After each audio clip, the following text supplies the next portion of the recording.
महाराष्ट्रात घराणेशाहीचा सिक्सर। शिंदे सेनेत एकाच घरात 6 उमेदवार।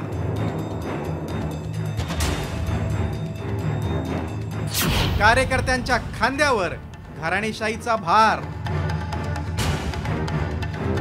महाराष्ट्राच्या राजकारणात पूर्वपार चालत आलेली घराणेशाहीची परंपरा आणखीनच जोर धरू लागली। राज्यातील स्थानिक स्वराज्य संस्था निवडणुकीत पुन्हा एकदा याच घराणेशाहीची जोरदार चर्चा रंगली।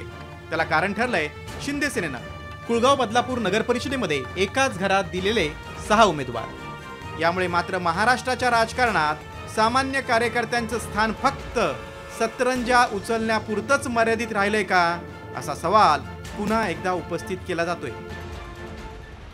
शिंदे सेनेनं बदलापूर शहराध्यक्ष वामन म्हात्रे यांच्या घरातील 6 जणांना पक्षानं तिकीट दिले। यात वामन म्हात्रे यांच्यासह त्यांची पत्नी वीणा म्हात्रे, भाऊ तुकाराम म्हात्रे, भाऊजाई उषा म्हात्रे, मुलगा वरुण म्हात्रे, पुतण्या भावेश म्हात्रे अशा एकाच घरातील 6 जणांना शिंदे सेनेनं उमेदवारी दिली आहे। दरम्यान एकाच कुटुंबातील 6 जणांना उमेदवारी दिल्यामुळे भाजपनं शिंदे सेनेवर घराणेशाहीचा आरोप केलाय। तर पदाधिकाऱ्यांच्या आग्रहामुळे उमेदवारी दिल्याचा दावा शिंदे सेनेच्या वामन म्हात्रेंनी केलाय। काही बदलापूर शहरामध्ये आता शिवसेनेकडे जवळजवळ एका घरातले 6-7 उमेदवार आहेत आणि ते सुद्धा की राहतात एकाच ठिकाणी आणि विविध ठिकाणी तिथे वेगवेगळ्या ठिकाणी ते गेले आहेत।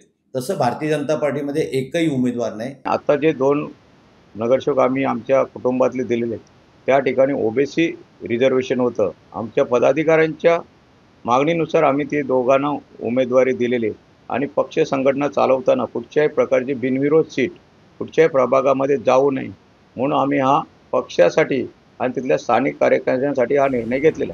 दुसरीकडे भाजपनंही नांदेडच्या लोहा नगर परिषदेमध्ये एकाच घरातील 6 जणांना उमेदवारी दिल्याचंही समोर आलं होतं। तसंच महिला आरक्षणामुळे राज्यातील अनेक ठिकाणी सत्ताधारी नेत्यांनी आपल्या कारभारणींना निवडणुकीच्या रिंगणात उतरवलंय।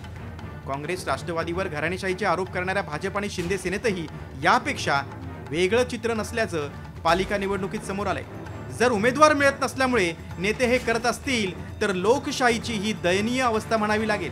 ब्युरो रिपोर्ट, साम टीव्ही न्यूज।